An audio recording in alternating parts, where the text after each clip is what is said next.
SMA Negeri 1 Junjung Siri. Selamat datang juga.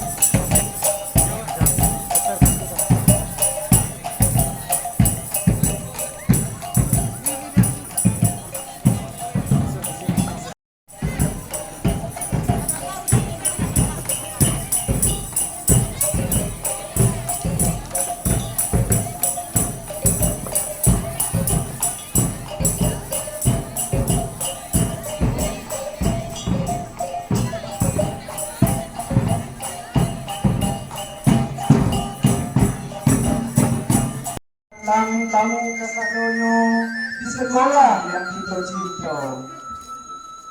Santo Timur harilah kalah. Langit Kepala Dinas Pendidikan Provinsi Sumatera Barat yang kami hormati,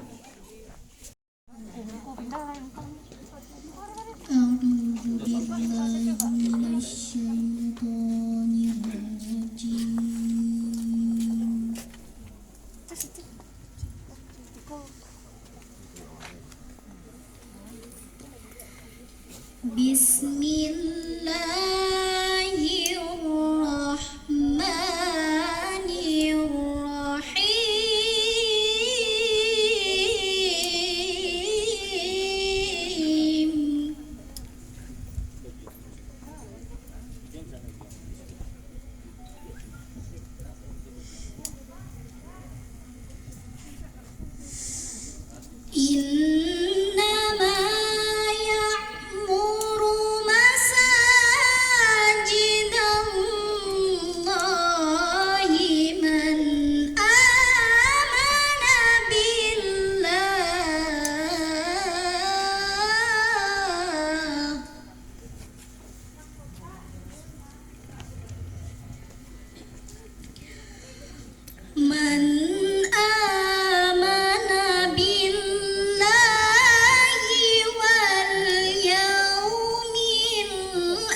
minasyaitonirrajim. Bismillahirrahmanirrahim. Alhamdulillahirabbil alamin wal aqibatu lil muttaqin wassalatu wassalamu ala asrofil anbiya'i wal mursalin wa ala alihi wa sahbihi rasulillahi ajmain. Ya arhamar rahimin, ya arhamar rahimin, ya arhamna ya Allah, fa innaka antat tawwabur rahim. Allahumma ighfir lana dzunubana wa liwalidayna warhamhuma kama rabbayani shaghira walil jami'il muslimina wal muslimat wal mu'minina wal mu'minat al ahya'i minhum wal amwat fil bari wal bahri bi rahmatika ya arhamar rahimin. Allahumma salli wa sallim wa barik ala sayyidina Muhammadin fil awwalin wal akhirin wa salli wa sallim wa barik ala sayyidina Muhammadin fin nabiyyin wal mursalin wa salli wa sallim wa barik ala sayyidina Muhammadin fi kulli waqtin wahid. Rabbana zalamna anfusana wa illam taghfir lana wa tarhamna lanakunanna minal khasirin.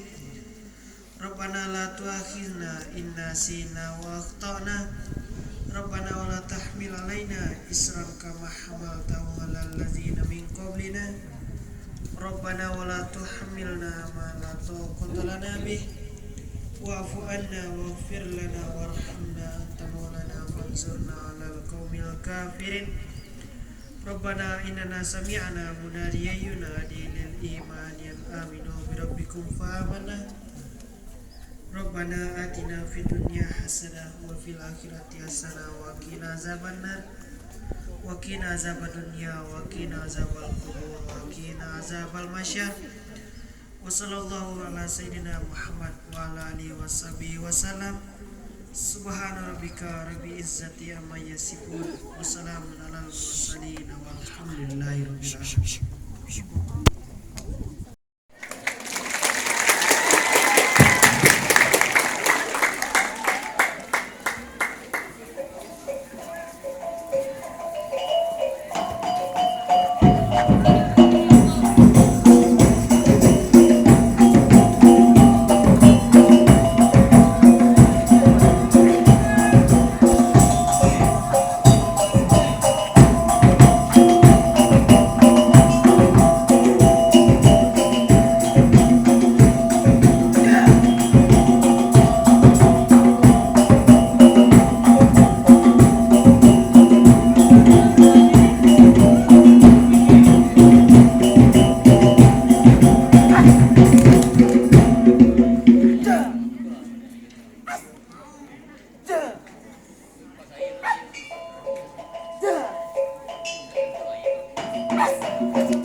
Assalamualaikum warahmatullahi.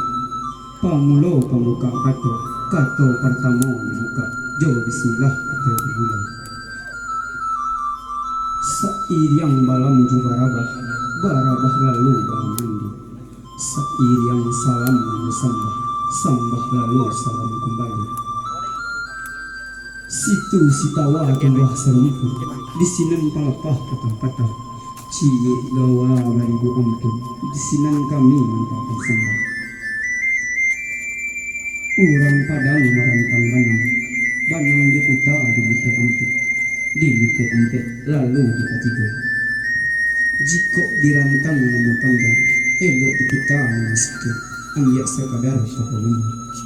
Assalamualaikum warahmatullahi wabarakatuh.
Bapak Ketua Komite SMA Negeri 1 Junjung Sri yang alhamdulillah beliau sudah menyempatkan waktu untuk hadir bersama kita dan beliau selalu mendukung seluruh kegiatan-kegiatan di sekolah kita yang sama-sama kita hormati pengurus FKKS SMA, SMP dan SD yang sudah berkenan hadir pada kesempatan ini. Selanjutnya yang sama-sama kita hormati seluruh tokoh masyarakat dan undangan. Dipersilakan dengan segala hormat.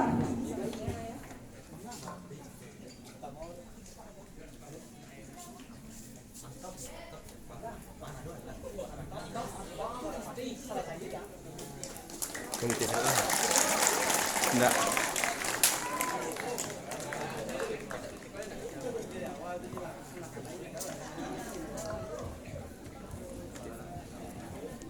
Assalamualaikum warahmatullahi wabarakatuh.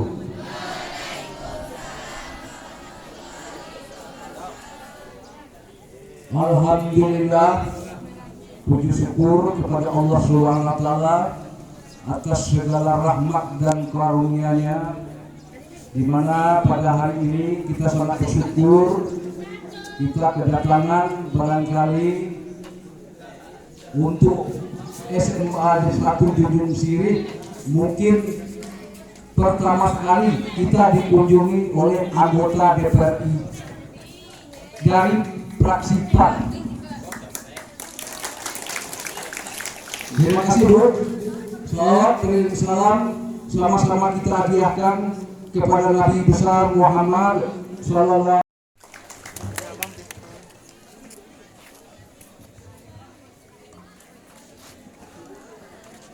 Sorry.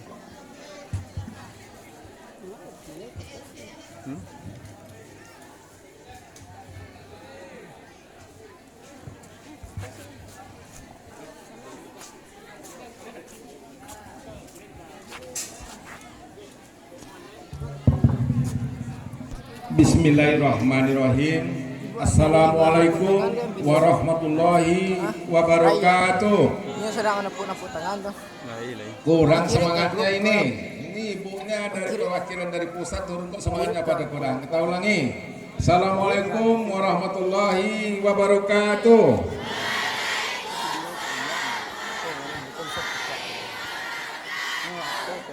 Oke, terima kasih. Alhamdulillah. Alhamdulillah.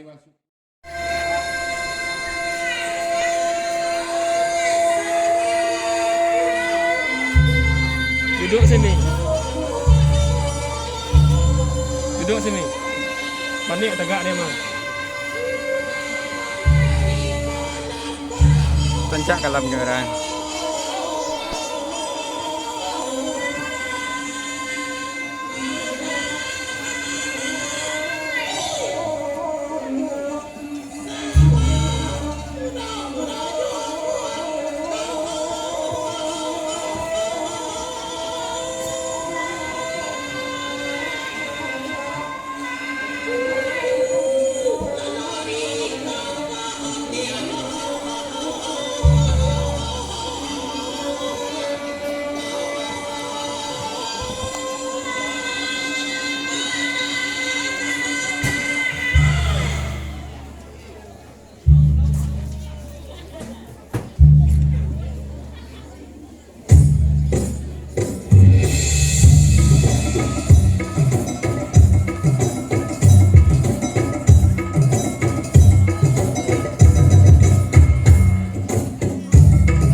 saya dulu.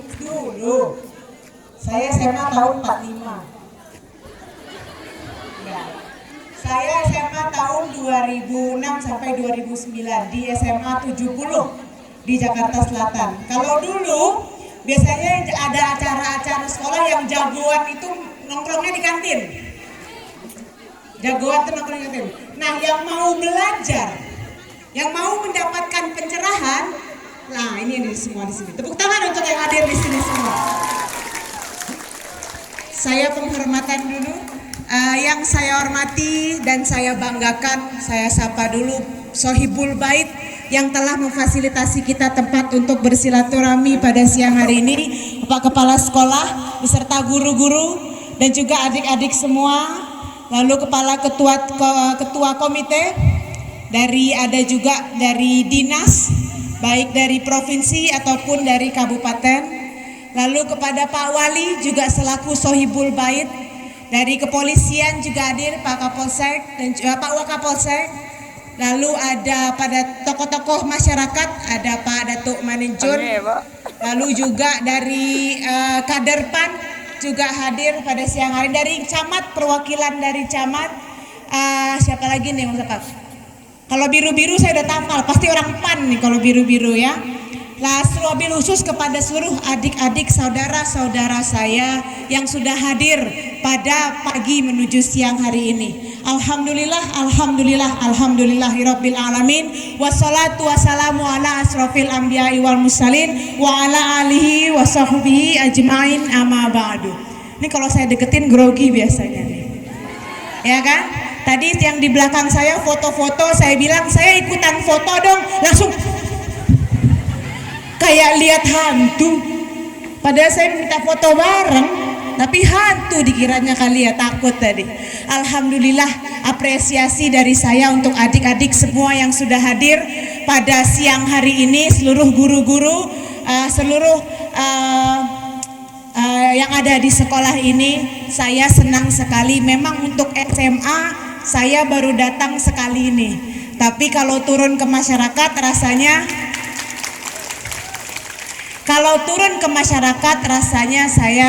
masyarakat kayaknya udah mau muntah lihat muka saya lama-lama ya. Lihat di foto, lihat aslinya. Lihat di foto, lihat aslinya.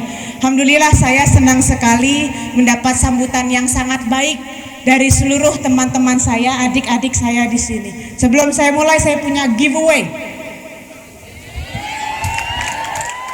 Ini saya mundur ya, panas ternyata ya. Nggak kuat, nanti saya pingsan. Saya punya giveaway. Ada yang bisa tebak, angkat tangan, maju ke depan. Berani nggak maju ke depan? Berani lah. Berani ya, maju ke depan. Yang tahu saya kelahiran tahun berapa dan tanggal berapa siapa? Jangan ada yang Google. Tahunnya aja deh. Ada yang tahu tahun berapa? Nah, coba yang pakai topi maju dulu sini.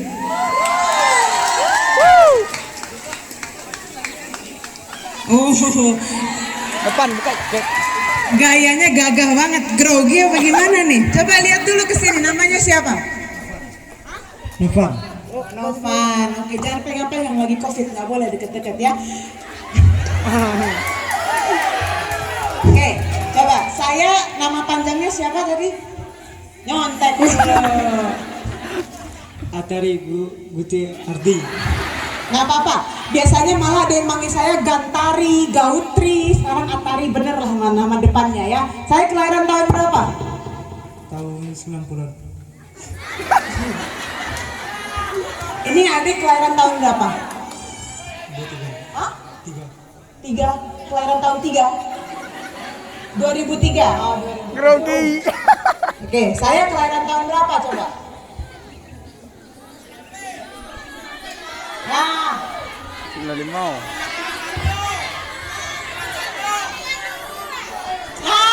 ini yang pakai kerudung maju sini. Maju sini, benar, sini maju. 92. Malu-malu mau maju mau. Ayo maju. Novan kurang beruntung, berikutnya nanti ya. Tahun berapa? Namanya siapa? Wulandari.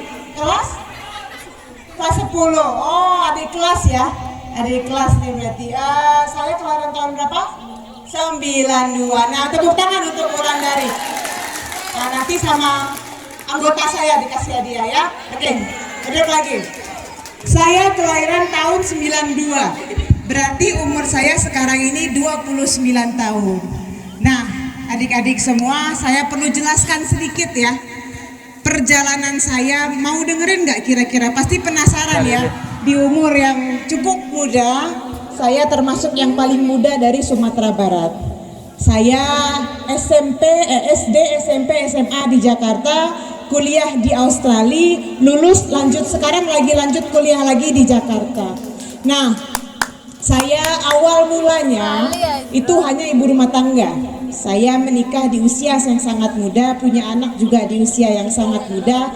Alhamdulillah rezekinya dari keluarga seperti itu. Lalu saat itu saya merasa ada yang kurang. Saya hidup berumah tangga sudah oke. Lalu tiba-tiba saya mempunyai bisnis juga, alhamdulillah. Saya ada bisnis yang saya bangun sendiri, tapi saya merasa ada yang kurang. Itu alasan saya masuk ke dunia politik. Jadi saya masuk ke dunia politik ini latar belakang saya. Saya masuk ke dunia politik ini atas dasar perasaan. Perasaan. Saya merasa supaya perasaan saya ini tenang, berarti agak ambisius ya. Supaya perasaan saya tenang, saya ada perasaan puas, saya harus menjadi anggota dewan dalam pikiran saya. Kenapa? Kalau nanti akan saya jelaskan apa untungnya jadi anggota dewan. Bukan duit. Anggota dewan yang jujur nggak ada duitnya. Percayalah, anggota dewan yang nggak ada yang jujur pasti nggak ada duitnya. Kalau saya untung ada bisnisnya. Makanya saya tetap seperti ini. Tapi kalau anggota dewan yang jujur itu pasti nggak ada duitnya. Jadi pasti kemarin lihat yang viral-viral Krisdayanti ya. Katanya gaji anggota dewan per bulan 500 juta ya. Gak ada seperti itu. Saya jelaskan nanti. Nah, tadi disebutkan saya ada di Komisi 5 ya. Sebelum saya lanjut ke Komisi 5, saya perlu jelaskan fungsi DPR RI. Di sini ada yang tahu nggak fungsi apa saja fungsi dari DPR RI? Itu tugas, itu kewajiban, bukan fungsi. Mewakili suara rakyat itu merupakan sumpah kami. Saat kami disumpah menjadi anggota DPR RI, yang paling pertama diucapkan adalah memperjuangkan daerah pemilihannya masing-masing. Itu sumpah. Jadi itu kewajiban yang harus kami lakukan. Tapi fungsi dari DPR RI, ada yang tahu nggak? Nah, IPS banyak kan? Mana anak IPS? Fungsi dari DPR RI apa? Itu kewajiban. Nggak ada yang tahu fungsi DPR. Pulang saya kalau gitu nih, nggak ada yang tahu fungsi DPR. Fungsi dari DPR RI ada yang paling utama, ada 3. Fungsi legislasi, fungsi anggaran, dan fungsi pengawasan. Itu fungsi dari DPR RI. Fungsi legislasi, kami bertugas membuat kebijakan, membuat aturan sesuai dengan komisi kami masing-masing. Kalau saya di Komisi 5 tadi, ada yang tahu Komisi 5 apa aja mitranya?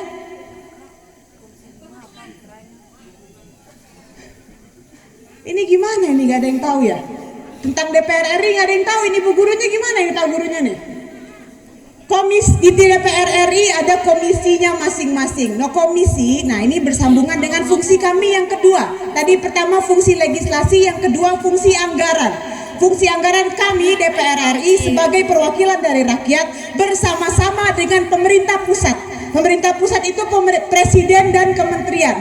Kami bersama-sama dengan pemerintah pusat mengatur anggaran itu larinya kemana.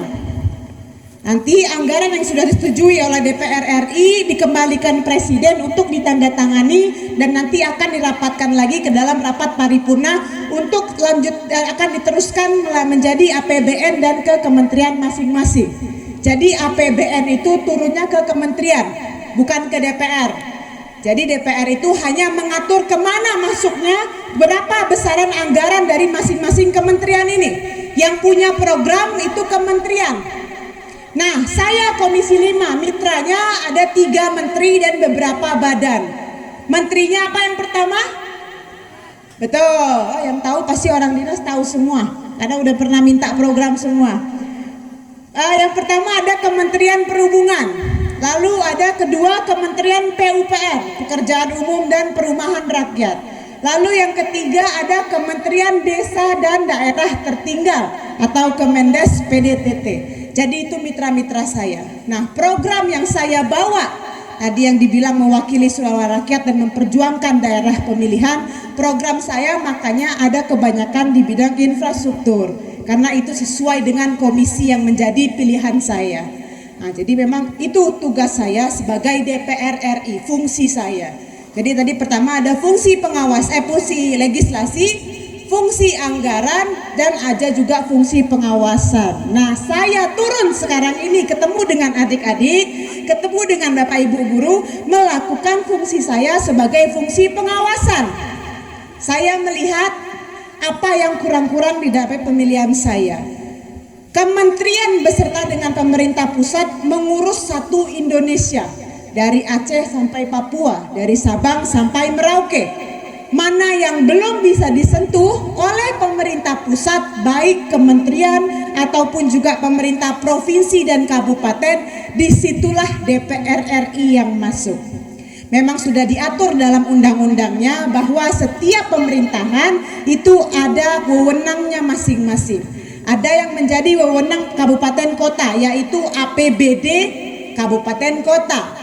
Ada yang menjadi wewenang provinsi, yaitu APBD provinsi.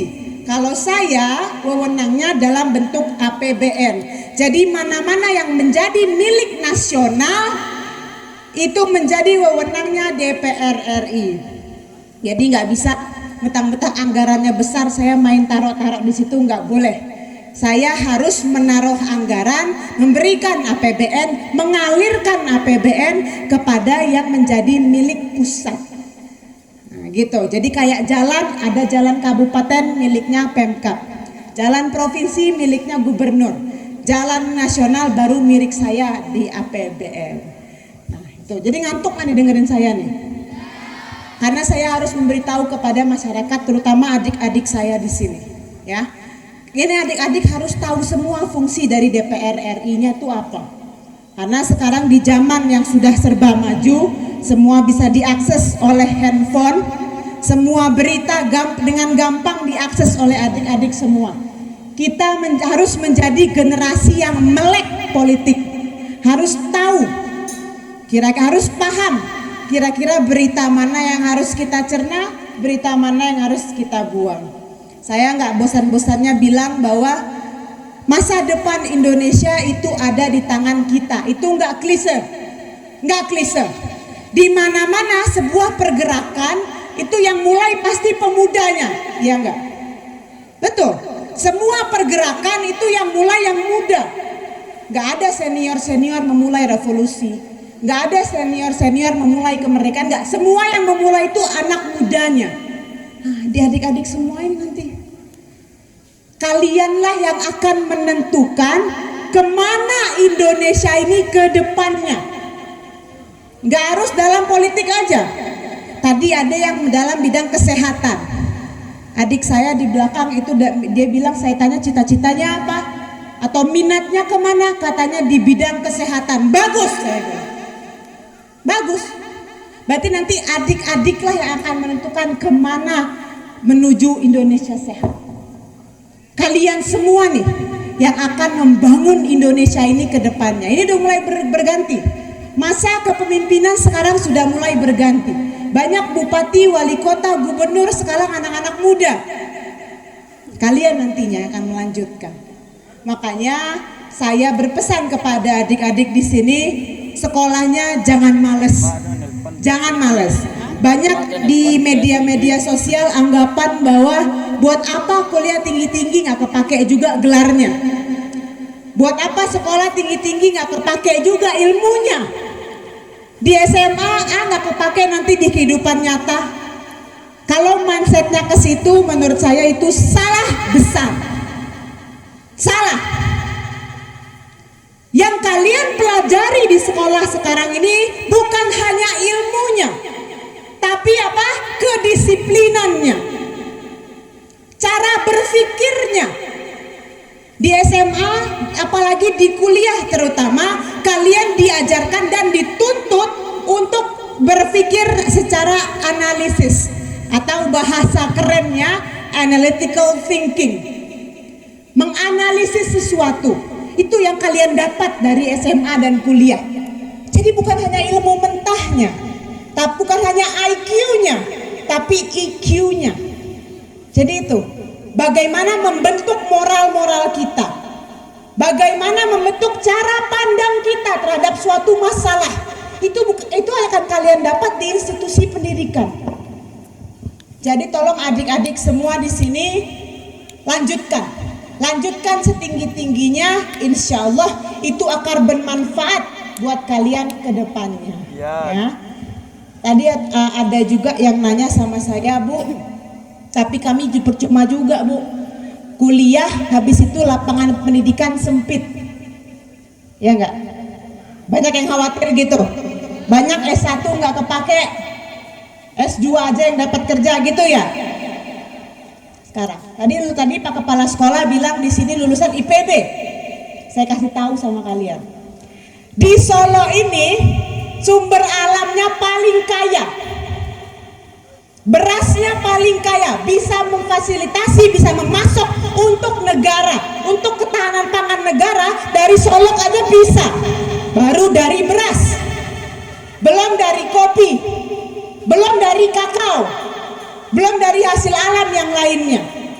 Jadi kampung kita ini itu kaya, cuma kita kekurangan sumber daya manusia, bibit unggul yang mau mengolah ini menjadi pendapatan daerah bagi Kabupaten Solo. Jadi yang lulusan pertanian, ambil ilmunya, bawa pulang ke sini. Bangun kampung kita ini. Banyak yang merasa lebih keren jadi rantau. Enggak juga. Kalau kampung kita kaya, siap diolah, kenapa tidak kita bangun kampung kita? Kerja di luar enggak selamanya keren. Lebih keren lagi kalau kita bisa bermanfaat bagi saudara-saudara kita di kampung kita. Apalagi kalau membangun kampung kita. Jadi mindsetnya tolong dirubah. Dan yang mau kerja silahkan. Tapi pesan saya untuk adik-adik yang mau bekerja nantinya, tolong jangan tutup kemungkinan terkecil sedikit pun. Artinya apa? Jangan merasa pekerjaannya kecil nggak mau saya terima. Saya maunya jadi orang hebat langsung. Saya maunya jadi orang gagah langsung. Pekerjaannya terlalu kecil, ini enggak. Jangan berpikiran seperti itu. Setiap itu ada bantu locatan. Setiap pekerjaan itu mulia di mata Allah selama kita ikhlas menjalaninya. Nah, untuk adik-adik saya semua di sini, saya mohon dalam kehidupan kita di zaman era globalisasi sekarang ini, zaman Instagram, zaman TikTok, sosial media semua sudah berkembang dengan cepat.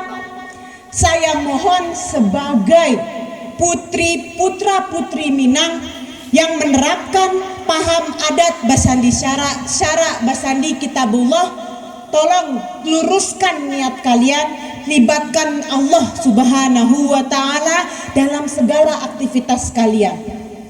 Jangan lupakan itu. Adab orang Minang itu adab sebelum ilmu. Itu tinggi sekali nilainya. Jadi jangan lupa adik-adik, adab sebelum ilmu sebagai putra-putri Minang itu tolong jangan ditinggalkan. Kalau adik-adik tahu sekarang ini di DPR RI itu lihat deh, kebanyakan berkoar-koar aja. Berantem di media, termasuk partai-partai anak muda di Jakarta, hobinya cuma protes saja.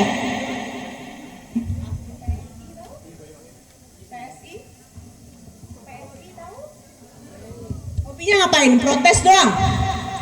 Nggak ngasih solusi apa-apa. Anak muda yang seperti itu tuh nggak boleh. Yang namanya anak muda, kita nggak usah protes-protes terus. Kita kerja, kita cari solusi. Yang tua-tua, yang senior, kita ambil pengalamannya, kita jadikan inovasi. Itu anak muda yang bagus. Jangan cuma protes saja. Kalau yang tahu gaya politik saya saya dipancing-pancing, marahnya saya nggak pernah komen di media. Saya dituduh-tuduh di pusat oleh salah satu anggota partai lain, anggota dewan juga, dituduh-tuduh, dipancing emosinya, saya nggak pernah mau jawab. Karena menurut saya anak muda kita ini lebih hebat dari sekedar politik nyinyir seperti itu. Ya, enggak. Yang saya lakukan, saya terus aja berbuat buat masyarakat. Saya buktikan saya bergerak nyata untuk masyarakat, anak muda seperti itu. Ya, jadi kalau yang mau bergabung dalam politik besok-besok ini saya harapkan jangan ciptakan nuansa-nuansa politik nyinyir. Nyinyir, komen aja. Apa orang ngomong komen juga ke Facebook. Ya, jadi jangan seperti itu. Kalau kita anak muda ini, kita harus menciptakan suatu suasana baru, suasana intelek, suasana yang bergerak. Kalau saya punya tagline muda nyata. Ya, yang muda yang berkreasi, yang muda yang berkarya, yang muda yang melakukan perubahan yang nyata. Jadi itu kalau tagline saya. Nah, adik-adik, bapak-bapak, ibu-ibu yang dirahmati oleh Allah, saya senang sekali sudah datang ke sini. Habis ini mungkin kita buka sesi diskusi. Saya kesini dikit ya, panas juga nih. Yang situ semburu ya. Habis ini kita buka sesi diskusi sedikit. Saya mau tahu kira-kira apa keluhan dari adik-adik, atau ada yang ingin bertanya DPR seperti apa, atau apapun itu. Ini kita sesi silaturahmi yang santai. Jadi pertanyaannya boleh apa aja. Ini dulu nih. Ya, kelihatan ya, panas ya. Ya, silakan. Langsung saya buka ya, karena saya mau suasananya santai. Jadi nggak kaku-kaku. Silakan. Ya, siapa? Rahel. Oke. Saya punya partner kerja Rahel Maria. Oke, lanjut, silakan. Sebelumnya saya perkenalkan diri, saya Rahel Raja dari Subarang. Yang ingin saya tanyakan pada kakak Athari, gimana sih kiat-kiat untuk menjadi pemimpin milenial? Karena kakak lebih muda, jadi kami kepingin seperti kakak juga. Betul. Kalian harus lebih hebat dari saya. Ya. Kalian cita-citanya minimal kayak Kak Athari, itu saya setuju. Minimal kalian ini harus lebih hebat daripada saya. Karena zaman kalian informasi itu dengan gampang kalian dapatkan. Harusnya kalian lebih hebat daripada saya. Saya SMA kan zaman kemerdekaan tuh lulusnya. Jadi enggak. Jadi kalian harus lebih hebat dari saya. Kiatnya apa jadi pemimpin yang baik? Yang pertama, harus bisa bekerja sama. Bekerja sama dengan sekelilingnya. Mau jadi bos, pemimpin yang baik harus bisa memperhatikan kru-krunya di bawah. Harus bisa memperhatikan teman-teman yang digandeng di sampingnya. Jadi pemimpin yang baik itu nggak boleh otoriter. Itu yang pertama. Harus bisa mengakomodir keinginan, pendapat, dan juga aspirasi dari sekelilingnya, dari yang ia pimpin. Yang pertama. Yang kedua, pemimpin yang baik, tadi lagi saya bilang, niatnya harus lurus. Niatnya harus lurus. Seorang pemimpin yang baik, dia harus melibatkan Allah Subhanahu wa Ta'ala dalam segala tindakannya, dalam setiap pengambilan keputusan, dan dalam setiap langkahnya.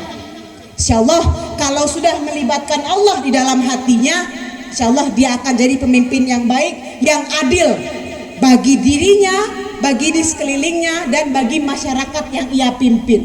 Gak henti-hentinya saya bilang, libatkan Allah Subhanahu wa Ta'ala dalam setiap langkah kita, dalam pengambilan keputusan kita.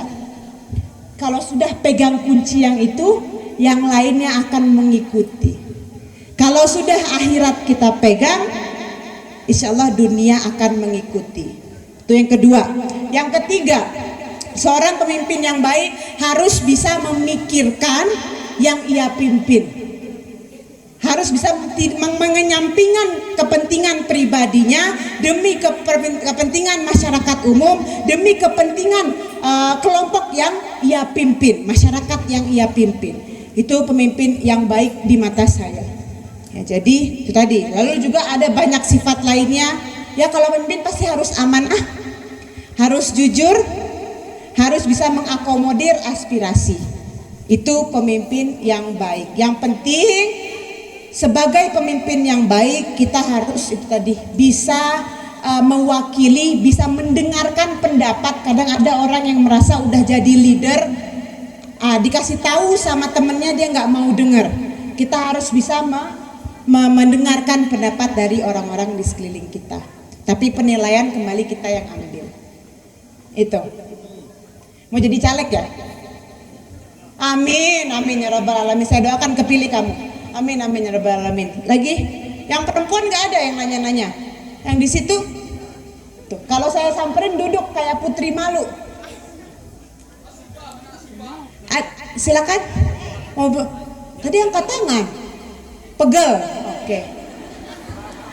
Ada lagi yang pertanyaan, nanya boleh apa aja. Karena saya datang ke sini, saya mau silaturahmi, mau sharing. Kira-kira adik-adik kalau ada yang ingin ditanyakan, boleh ditanyakan sama saya. Ada lagi ada? Ini malu-malu ya? Ya, silakan. Ini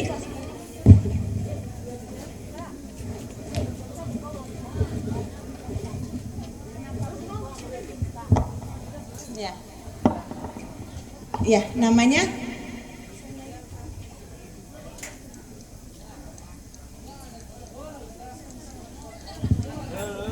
kirain di DPR doang yang mic-nya sering mati ya, nih. Assalamualaikum warahmatullahi wabarakatuh. Perkenalkan, nama saya Fiona Remi Sofia dari kelas 12. Saya ingin menyampaikan sedikit keluhan kepada ibu kakak.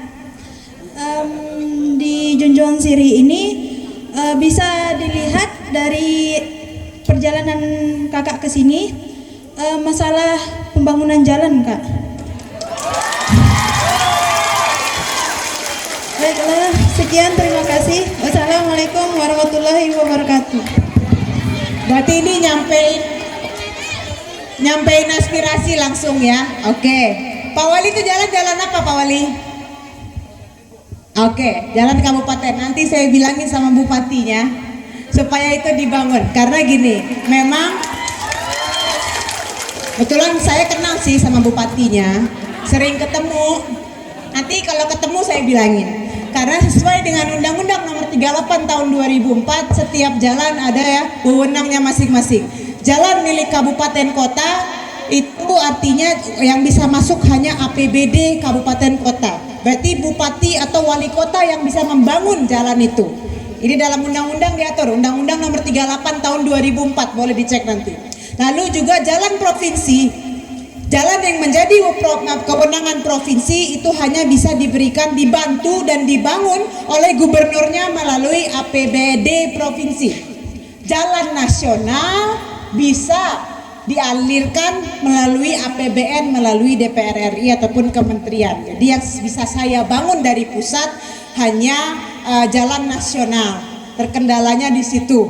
Kita terkendala undang-undang, tetapi doain. Saya panitia kerja Undang-Undang Nomor 38 Tahun 2004, panitia kerja revisi Undang-Undang Nomor 38 Tahun 2004. Kami di DPR RI sedang mengupayakan bagaimana jalan-jalan yang menjadi milik kabupaten, kota dan provinsi itu bisa kami bawa, bisa kami bangun melalui APBN. Jadi bisa kami bantu melalui APBN. Karena kita mengerti juga, tepuk tangannya nanti aja kalau undang-undangnya udah selesai direvisi. Kami mengerti juga APBN itu tidak akan sanggup untuk membangun tiap jalan-jalan yang ada.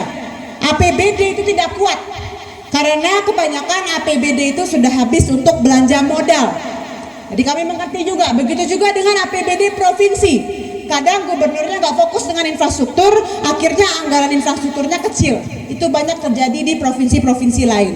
Makanya saya mohon doanya dari adik-adik dan bapak, ibu-ibu semua di sini agar kami sekitar 50 orang panitia kerja undang-undang ini bisa meloloskan undang-undang ini menjadi undang-undang yang baru. Akhirnya APBN bisa masuk sampai ke lapisan paling bawah. Amin, amin, ya rabbal alamin. Ada lagi? Panas ya? Ini kelas berapa yang ini? Ini nggak mau lihat saya. Ada lagi yang mau nanya? Nggak ada? Ah, di sini. Oke. Kenapa?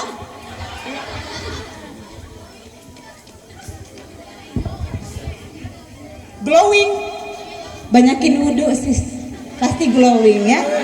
Silakan.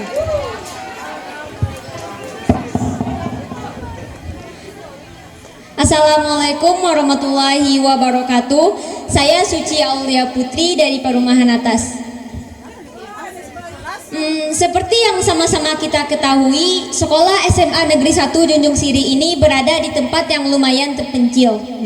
Namun itu tidak mengurangkan prestasi yang diraih oleh sekolah ini, baik dalam prestasi akademik maupun non-akademik. Nah, untuk mengapresiasi itu semua, untuk meningkatkan kemampuan siswa-siswi di sini, kami langsung saja seperti yang kita lihat di lapangan ini merupakan lapangan tempat upacara bendera. Dan kalau ada kegiatan kepramukaan maupun kegiatan keolahragaan seperti voli, itu tuh kadang suka berbentrokan, maupun kegiatan-kegiatan lainnya seperti kegiatan apapun lah, misalnya kelas meeting, dan itu bisa berbentrokan. Nah, aspirasi kami adalah kami sangat mengharap Ibu dapat mendukung kami atau membantu kami untuk membangun aula di sekolah kita ini.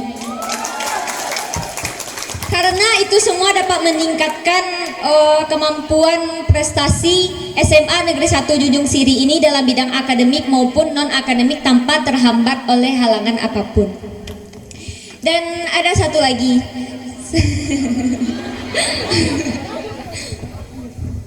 Seperti yang kita ketahui, pada zaman di era modern ini, semua siswa-siswi sudah teralihkan oleh yang namanya handphone, sesuai dengan yang saya pegang ini.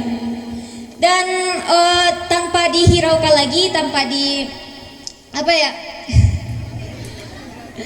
ya semua siswa di sini tuh semuanya sudah teralihkan oleh handphone gitu. Jadi tanpa menghiraukan yang namanya pembelajaran, dan sudah banyaknya waktu yang tersita dari bermain handphone daripada belajar.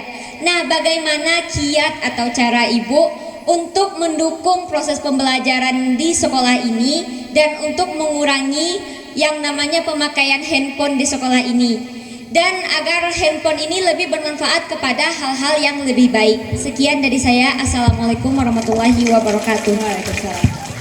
Nah, untuk masalah aula sekolah, tadi saya udah ngobrol dengan staf. Udah dapat jawabannya belum? Oke, nanti saya udah catat, yang penting aspirasinya. Kebetulan kalau untuk pembangunan sekolah, saya belum tahu ada program dari PU atau tidak. Tapi dari Kementerian Pendidikan pun dia dibangunnya sama PU. Jadi nanti coba saya bantu usulkan supaya saya nggak janji. Saya jangan dibilang janji, saya hanya membantu menyampaikan aspirasinya. Tapi tadi saya udah bilang staf saya suruh tanya langsung ke Kementerian Pendidikan dan Kementerian PU. Tanya langsung. Lalu kiat-kiat. Nah, kiat-kiatnya ya balik ke dalam diri masing-masing. Nggak ada kiat-kiatnya. Balik ke dalam diri kalian masing-masing.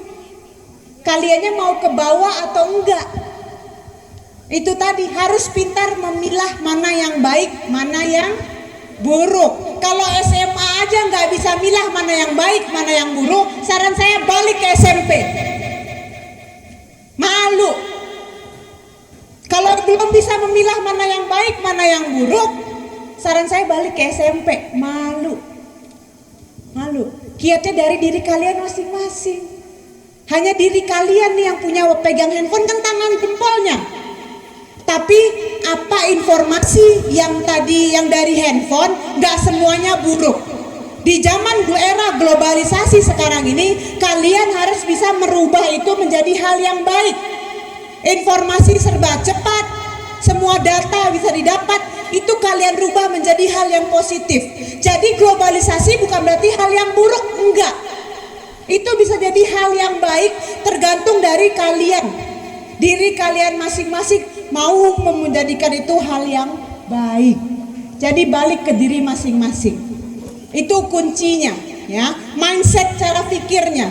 Bukan berarti dengan sosial media yang sudah berkembang pesat artinya itu jelek, enggak.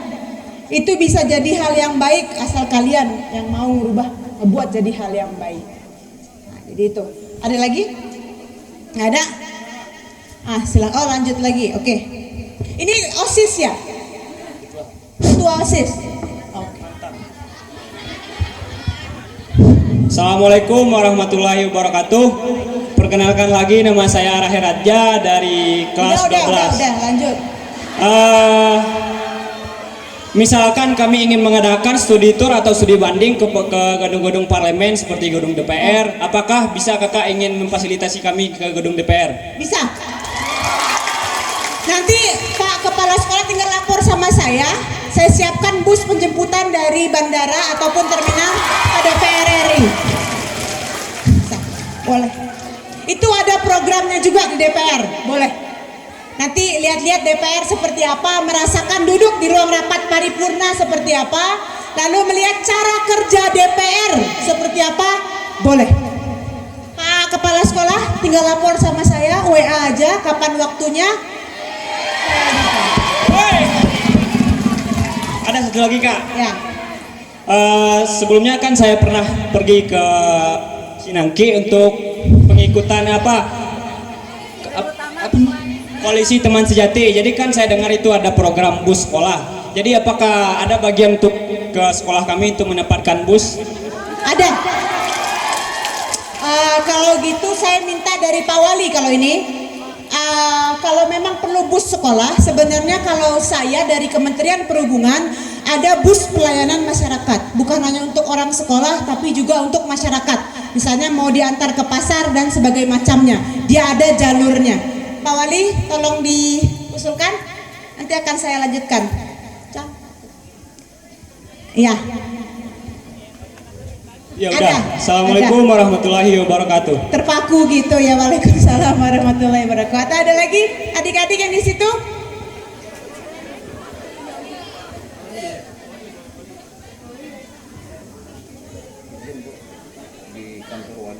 Oh ya. Oke. Ada lagi? Kalau nggak ada berarti saya tutup dulu. Sekali lagi terima kasih kepada adik-adik semua. Saya datang lagi boleh? Alhamdulillah. Semoga saya datang lagi sudah saya bawa beberapa program ke sini ya. Amin ya rabbal alamin.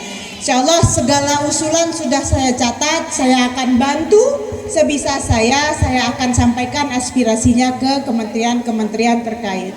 Sekali lagi terima kasih adik-adik, sampaikan salam dari saya untuk seluruh keluarga di rumah. Kita masih dalam kondisi pandemi. Ini udah pada vaksin belum yang di sini? Alhamdulillah. Tepuk tangan untuk yang udah vaksin semuanya. Alhamdulillah. Terus jaga kesehatan, protokol kesehatan terus dilaksanakan. Cuci tangan, pakai masker dan sebagainya, berjemur dan sebagainya macamnya. Semoga kita semua selalu dalam lindungan Allah dan pertemuan kita ini diberkahi oleh Allah Subhanahu wa taala. Saya akhiri dulu, wabillahi taufik wal hidayah. Wassalamualaikum warahmatullahi wabarakatuh.